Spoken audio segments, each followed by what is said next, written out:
Welcome to Season 3 of the Knack 4 Business Podcast. Over 300 episodes strong, we're here to ignite your entrepreneurial spirit with fresh insights, networking gems, and creative strategies that elevate your game. Are you ready to discover what your Knack 4 business truly is? Your hosts are Bernie Fransgroth from Creative Insight and Wayne Pratt from Motive 8U Inc. Today's topic is breakthrough barriers, how clarity fuels growth. So, from the audience perspective, how do you cut through the noise, get crystal clear on your ideal clients, and finally grow your business without feeling overwhelmed? Well, that's what our guest is all about today. And her name is Anna Ludwinowski from Small Business Life. Anna is a strategic business coach, four-time entrepreneur, and former Canadian Army reservist with 32 years of business experience. She specializes in helping solopreneurs, coaches, and fractional executives clarify their value, connect with their ideal clients, and convert that clarity into sustainable business growth. Known for her no-fluff approach, Anna simplifies complex strategies, empowering business owners to scale with confidence without the overwhelm. A lifelong animal lover and former show jumper, she now cares for a rescue dog and 8 chickens. When she's not coaching, she enjoys fishing with her husband and son and gardening with her dogs, drawing inspiration from industry trailblazers like Martha Stewart. Anna, welcome. Give her favorite quote or saying. Hello. Thank you. I'm excited to be here. I know it's not a very exciting quote, but I love the one that says, everything happens for a reason. I really, truly believe that. It's rung true in virtually every aspect of my life. So that one for today. That sounds perfect. So, you see, the biggest barrier to growth is a lack of clarity. I understand what you're saying, and I'm puzzled by it, and I'll tell you why. Because if I know I want to get up out of bed, I'm getting up, right? If I know I'm hungry, I'm heading to the kitchen or finding a food source. Where is the clarity lost on people in business? How do you define that? Yeah. And that's a great question. Part of the issue around it is it's such a misused word. You hear clarity all the time. Get clarity, get clear, make sure you've got clarity. And what exactly is it? And in this particular case, solopreneurs or any kind of business owner, we get excited about this thing that we're creating. It's our passion, it's our joy, it lights us up. And we get so ahead of ourselves, right? I'm going to help these people and I'm going to do this and I'm going to do that. We forget to do, I call it the unsexy stuff, the boring stuff. Who am I actually serving in all of this? And I'm sure we'll come across this later in our conversation. Typically it's I help everybody, right? Because we want to help everybody. But that actually leads to the struggle, right? Because we didn't get clear on who it is that we're actually serving based on what our experience and our passions are. I think we come by it naturally. We just get so excited. We don't start with the basics. Who wants to start with the boring stuff? It's like having an idea in your head. And then when you start writing it out and work through the mechanics of it, look through the steps of it, is that part of that clarification of the clarity? Absolutely it is. And I've got a really good example with a client from a couple of years back. She loved baking. Nothing lit her up more than being able to bake birthday cakes for friends and family. Her family and friends were like, oh, you should open a bakery. So that's how she came to me. She wanted to open this bakery. Unfortunately, she hadn't thought a process through. We jumped right ahead to the exciting part. People are going to come in and I'm going to make these beautiful cakes for them. It's going to be the best. But she also neglected to realize that she has to get up early every morning and she's not a morning person. She likes to work alone and doesn't like to tell other people what to do. She's not really willing to lock herself into a long-term lease because she might not want to do this forever. You're jumping to the exciting end part, but there's all these other little steps that have to be clear in your mind to make sure that this is going to be what you want to do and it's going to be successful. Interesting in your example, you mentioned several elements in there. What is my passion? I like doing this. But the missing element was, you're up at 4 a.m. or 5 a.m, and even earlier, depending on what the production cycle is. It sounds like logistics, then it sounds like long-term lease, then it sounds like people management, negotiation, a whole host of things. Does clarity also come about when you're having a team around you? In other words, I want to do this, and then either you're talking to your spouse, or best friend, colleague, even if you're working in the corporate landscape and you want to strike out on my own. What does that Mhm. look like? What does that mean? Does that involve dialogue, getting other people? I've got a dream. Now, what does that dream look like? How does it take shape?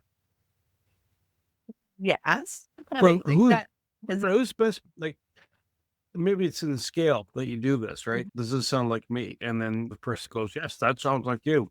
It goes from there. Now, let's see, your friend is an accountant. The accountant expresses information, or the realtor expresses information going, okay, this is how much money I have, this, and so forth. yeah. So do you have that team? You start bringing people in as that team becomes more forward? Yeah. In fact, that should be done right at the beginning. The problem is, who do we usually talk to when we first get our idea? We talk to family and friends, and they have our best interests at heart, generally speaking. And I've seen a lot of want to be solopreneurs that have come to me and said, oh, my family said, nah, I shouldn't do this. Or why don't you just still, and they mean because they don't want to see you fail, right?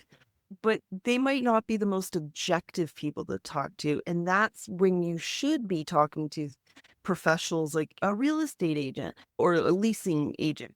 Just talking to them isn't a huge investment. It's not going to cost you anything, but they can provide some real insights into what you need as far as space cost, lease terms, things like that.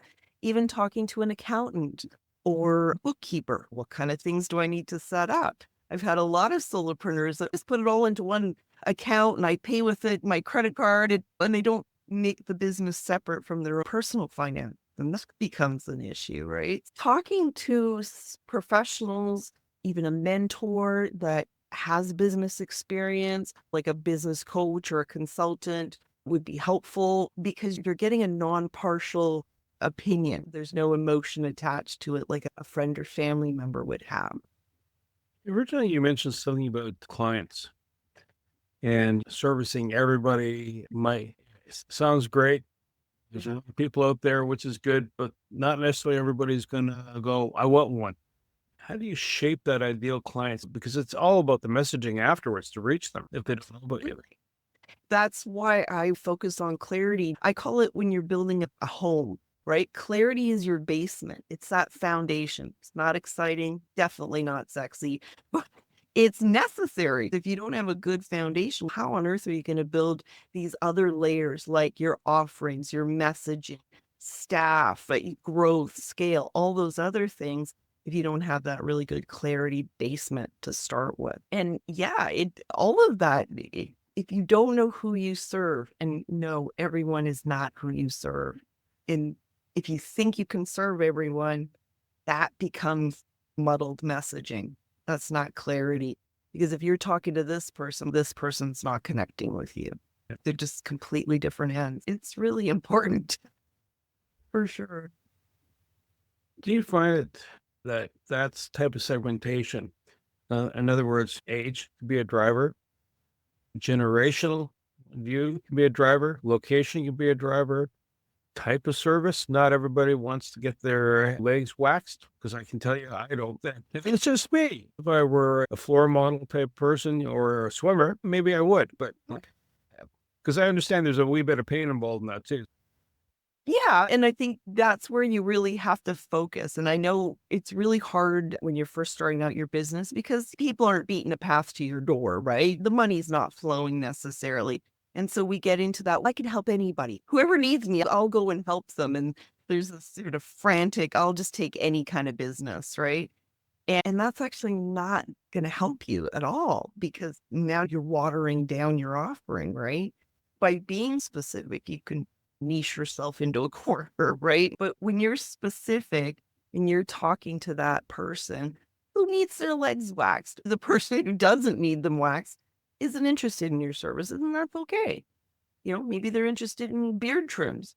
Okay, that's cool. You want to be specific because you want to talk to that person that actually will need your services. So when you develop a message, you think, well, hey, I found my ideal client. It's somebody who's either 20 something, 30 something, male, female, doesn't matter, but they live in this area or they're likely looking for this. Let's say they're an outdoorsy type and they want to go camping.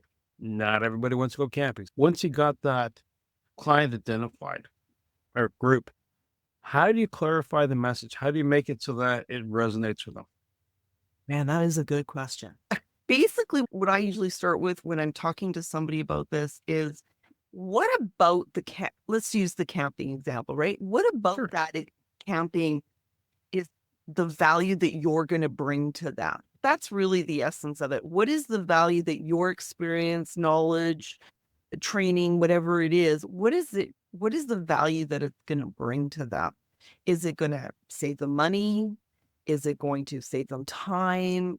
Is it informing them of something that isn't well known? Whatever. There's a number of different ways to break it down, but you want to be giving them value. That's really the essence. You can Google it, right? I mean, you can ask Chat GPT or whatever, but that comes from your experience, your expertise, and your knowledge. And I think a lot of times people forget that part. They go, what have I done? If you've been in corporate for 24 years and you've been in sales, that's where all your expertise comes from. That's a lot of valuable information that somebody might be needing. Or if you've been a lifelong hiker and outdoors person, right? Then somebody who's new to that would love to tap into your expertise because it's going to save them time, money, pain, injury, even they're not doing things correctly. So I think that's really the essence of it for sure. It almost, we're talking about clarity in a very focused way. It sounds like it's the clarity is well established and the messaging is going out. Yeah. That the moment requires agility.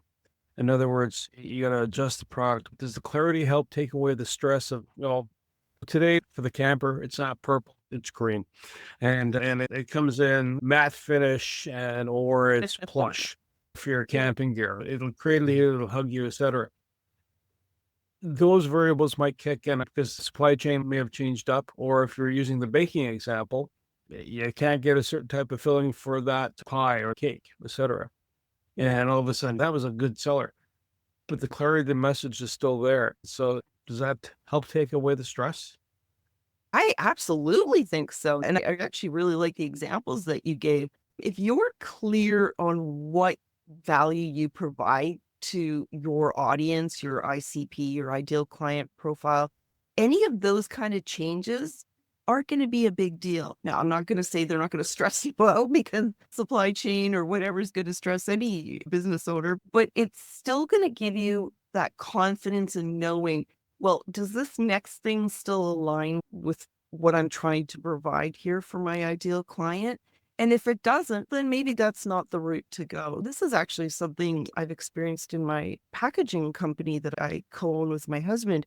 Through the pandemic, we had a lot of supply chain issues and the opportunity to bring in supplies from other places, but it didn't align with what we were doing. We really wanted to focus on providing Canadian-made product. Yes, we had the opportunity to bring it in from overseas, but it wasn't fitting with our clear messaging of how we want to support Canadian businesses. So that was easy. That wasn't a choice. So you see, when you have that clarity, those kind of things don't become as big of a deal. It's when we're floundering in our focus, that's when those issues become even bigger. And there's enough business issues. You don't need extra stress from lack of clarity. It's interesting. You're looking for clarity. You have to have your mission and goals established. I think they go hand in hand. Some people will say it comes before, and some people will say it comes after. I think it's all together. They really are interconnected. If you look at larger corporations, retail, one or two words, it's the absolute essence of what they are, what they offer, what they do. Absolutely. Yeah. This actually leads into a recent LinkedIn post that I did. And when you don't have clarity, when somebody says, hey, Bernie, what do you do? And you come back with a TED Talk explanation, that is not clarity. You should be able to say this in 5 words, a quick sentence. I'm a strategic business coach that helps solopreneurs. It's pretty easy. Now, if you want more information, I can go into more detail, right? But it doesn't require a TED Talk. Does that make sense? It almost reminds me of the way you've just described it. It's like walking into the kitchen when my spouse is cooking some really awesome food. And all of a sudden I catch a whiff of it in the air, right? Yeah. And then I look at her and go, oh, what's that? And then it's like, Hey, right? Like you said, oh, what's that? Would she then tell you the recipe? Of course, but not when you're just walking by the kitchen. That same thing. that's good. How soon is it available for consumer appreciation? Yeah, that might have been a better example. But it's awesome. So when you have that clarity and you start moving forward in your business, how does that interlope with pricing, delivery, warranties, marketing? How do you bring these things together now? Because pricing, you have to pay for the raw goods, you have to pay for your time. You might have to pay for someone else to help sell it. You have to pay for the marketing. If you're shipping it to somebody, say you're manufacturing, you're shipping a distributor, you got to leave a margin in there for them. Someone was telling me one of the major chains in Canada, by the time the product hits their shelf, you have to allow for another 40% up for them to cover their costs. Absolutely. Like you're renting their shelves. Yeah, they have costs, right? They have Yep. their lease, their staffing, their overhead, their marketing, all of that. And you are looking at at minimum 40, if not 50%, for sure. It's all part of the whole thing though, right? And when you're clear on what you're offering and the value you bring, whether it's products or services, it makes it easy for these other pieces to come into play, especially when it comes to something like marketing. Obviously, marketing, there's 1,000 different opportunities, right? You can be on TikTok, Facebook, whatever. There's any number of opportunities, but does it align with what you're offering? And is it where your ideal client's hanging out? And I think those two are really key. If you're, I use examples like Chanel high-end bags and clothing, where are they marketing? Are they marketing themselves on TikTok? No, because that's not where their market is hanging out. Because they're clear about who their client is.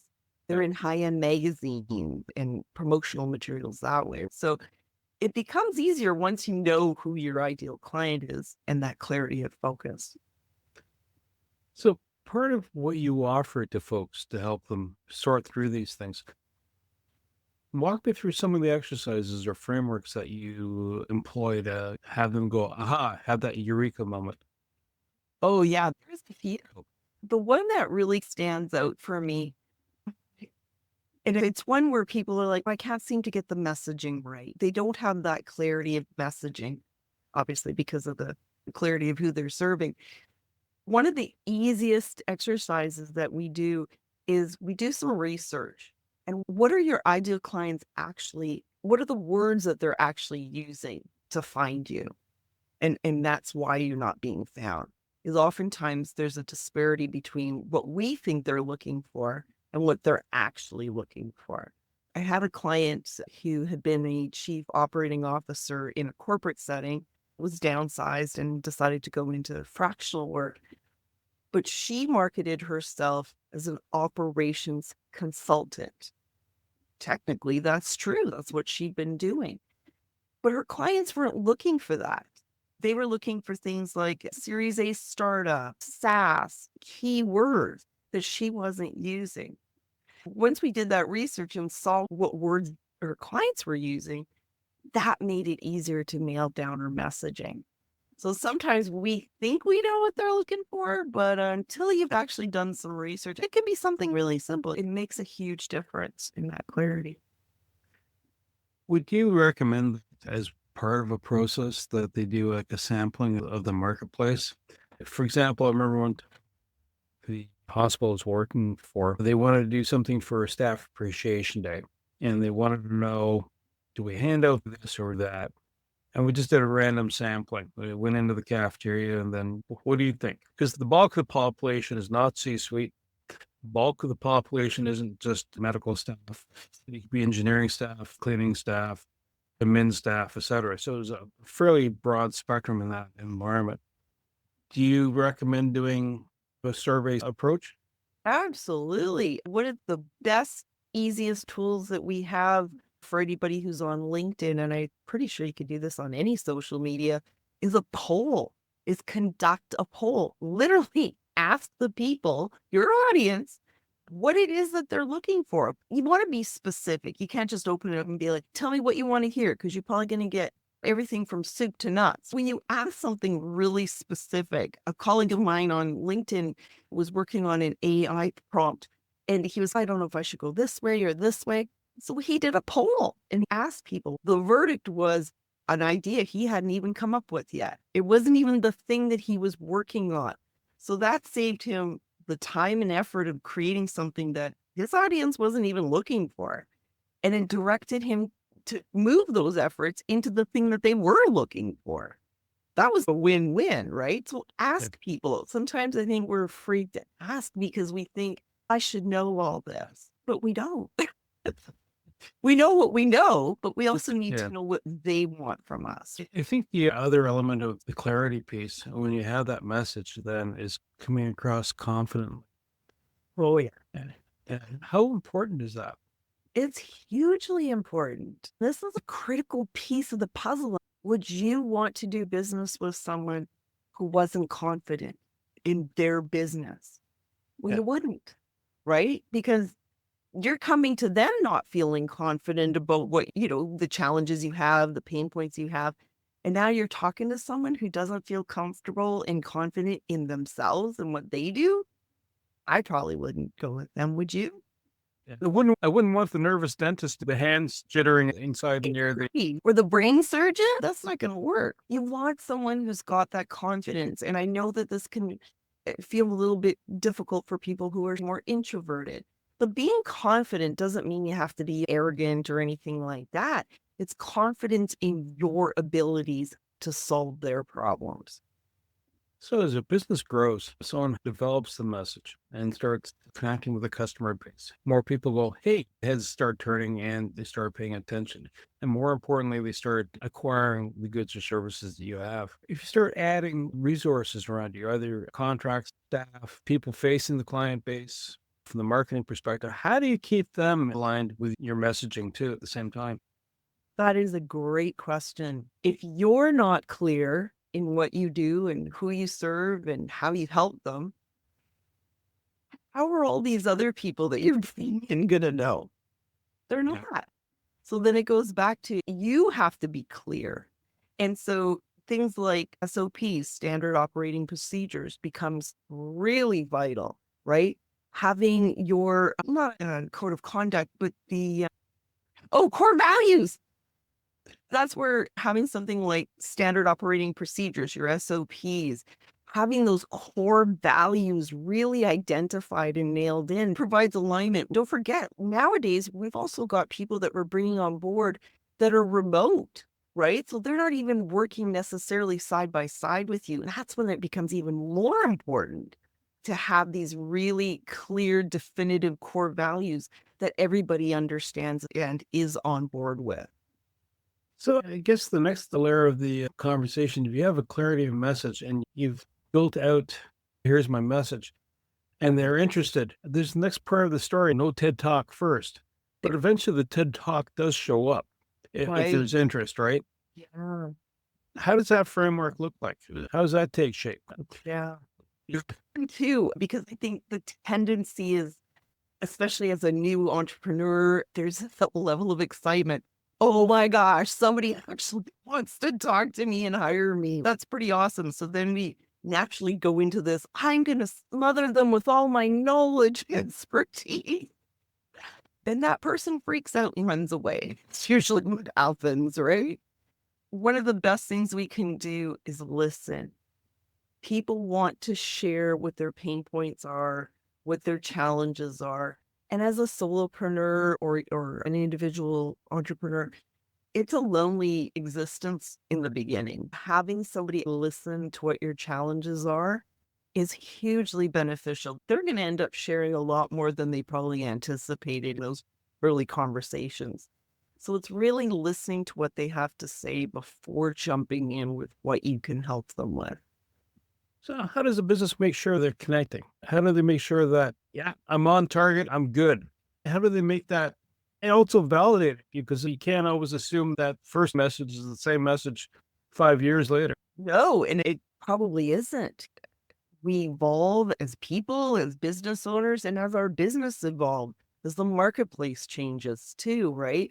You actually have to still keep on top of being nimble, flexible, and adaptable. Your core values aren't necessarily changing. That part probably is staying quite the same, but you're also going to be attracting different clients as time goes on, and they might be coming to you with other pain points. So making sure that those things still align is vastly important. And that goes back to listening. Even in my coaching business, I started in a very different space with a lot of brick and mortar type businesses and e-commerce. And now, as the market has shifted and changed, I'm working with more people who are exiting corporate. That's not something I'd originally started off with, but that's where the market has evolved. As we know, a lot of retail has been downsizing. I'm staying nimble. My core values haven't changed. My outlook hasn't changed, but my client has changed. So my messaging does need to adjust accordingly. You mentioned you and your husband are involved in the packaging industry. Well, how's your experience in the last four-time entrepreneur? What's the backstory there? Oh my gosh. That's a story. Yeah, the first company I ever started was a wedding decor company. We would go in and decorate weddings, like the halls and facilities. That was a direct result of me getting married. I was that bride and I knew what I liked. So that was an honest one. The packaging was a little bit different. It was originally a company that my husband his grandfather had started, and he was ready to retire. And so we took it over and evolved. This year in August, we'll be celebrating 30 years of that business. It has seen a lot of changes in the marketplace. I've also been in the fitness industry, which is very different. I owned a boutique fitness studio for women during the pandemic, no less. So that was fun. That sounds painful. Not much is It was really hard. And to be brutally honest, that probably had some of the lowest points in my entrepreneurial life. I didn't really appreciate what I learned from that until about 6 months after that had ended. And wow, what a growth experience. I can look at it with attitude now. At the time, not so much. It was a lot of anger, frustration, feelings of failure. That was a really big one. But now I can look at it and go, yeah, that was a good learning experience for sure. if you were to relate to your target audience, your target client base, what are the top things that you would say, look for these pain points, other factors that would indicate you might be off message? And that's where feedback comes in. Feedback is really underutilized. Once we finish with the client, that sort of seems to be the end of it. We don't even always look for feedback during the process of working with the client. They're your gold mine. They're your source of everything for your business. If you're not getting that feedback from them, you're really missing out. It's one thing to listen. It was one thing to ask for feedback, but it's also another thing to utilize that feedback. You have to listen and execute. Are there any typical myths that people hold or fallacies they hold? No, Where everything's a rose garden and with Oh, rose-colored yeah. glasses on, or what? Absolutely. We could do a whole hour just on these myths. I think the biggest one is just work hard and it'll happen. That's partly true. Yes, you have to work hard. Entrepreneur life is not an easy gig, and it's definitely not for everyone. It does take a special person, and some people will put it crazy in that sense. Yes, you have to work hard, but you have to be strategic about it. And I think that's one of the hardest things when I see a client that comes in that's been struggling for years and they can't work any harder. They're giving it their all, but they're not being strategic about it. So I know the saying is don't work harder, work smarter. You have to work hard, but you have to be strategic about it and have a game plan. A lot of times they're throwing spaghetti at the wall and just seeing what sticks. And that's not really strategic. It's messy. In wrap up, we've talked about corporate, you're ex-military. Yeah. Anybody looking to exit out from these spaces? Because if you're in the military, you're basically in a corporation. It just happens to involve stuff that's mostly green and a lot of marching around and yes, sir, no, sir, and 3 bags full, sir. Yep. To a different level than typical corporate. What words of advice would you give a person that's looking to transition out from a place where they're part of the system as opposed to they're now going to be the system? Yeah, it's a bit of a leap, really the polar opposite, isn't it? Can it be done? Absolutely. I've personally witnessed some amazing success stories that are truly inspiring. First of all, you have value. And if you're ever being involuntarily exited from corporate, it really isn't. That makes me sad because I've seen a lot of people led to a dark and depressing place because they think it's them. And it's not. You have so much value in the experience that people are willing to hire you to help them. So don't ever think that, especially in the military, you think, all I know is how to fix military vehicles. That's a skill that's easily transferable into the regular market. So it doesn't matter what the skills are. There is a market for it. But I really feel that you need a mentor or an unbiased professional that can help you make that transition. It's pretty hard to do on your own. It would be hard if I was to go the other direction, being a lifelong entrepreneur and going into corporate. I would need a mentor for sure to help make that transition easier. You're right. Anna, if someone wants to get a hold of you, how do they reach you? Oh, yeah. You know what? The best place is on LinkedIn, and I am the only Anna Ludwinowski on LinkedIn. So it should be pretty easy to find me there. But yes, hit me up on LinkedIn, or you can always reach out to me at annaludwinowski.com. Anna, I like to say thank you. I like to say thank you to my co-host Wayne Pratt and you, the Knack for Business listeners, because you know what? If you're starting out, you're having that, I'm not reaching my target audience, Anna's here to help you. She'll guide you, and she might give you advice on who else to tap into so you can actually have a successful journey as opposed to, I want to start something and all of a sudden there's a bit more behind door number 1. To reach the podcast hosts, email them at info@creativeinsight.com or by the website creativeinsight.com, spelled KREATIVINSIGHT.com. To reach Wayne at his email, Wayne@motivateuca. That is MOTIVE, the numeral 8 and the letter U.ca, or his website, motivateu.ca. If you would like to be a guest on this podcast and share your knowledge, let us know. We would also appreciate your feedback on the content or format. Check the show notes for more details. For these podcasts, we like to acknowledge the support and thanks to the following people. Carl Richards from Podcast Solutions Made Simple, a renowned podcast expert. Fred Crouch, who is the Property Wizard podcaster, where Bernie is a co-host. Jovan Strika from At Hive, a co-working space that is more than just a space. Then Melanie Weber, Bernie's invaluable business partner. And Wayne Pratt from Motivate You Inc., who serves as both a coach and co-host of these podcasts. Disclaimer, please note that the Knack for Business podcast episodes are meant solely for educational and general informational purposes. The information and opinions contained within are not intended to be professional advice on any subject matter. The thoughts, views, and opinions expressed by the participants are their own personal beliefs and do not represent the views of the podcast hosts or any affiliated organizations. It is important to note that this podcast is not a replacement for consulting with certified experts in your area who possess knowledge of your unique situation.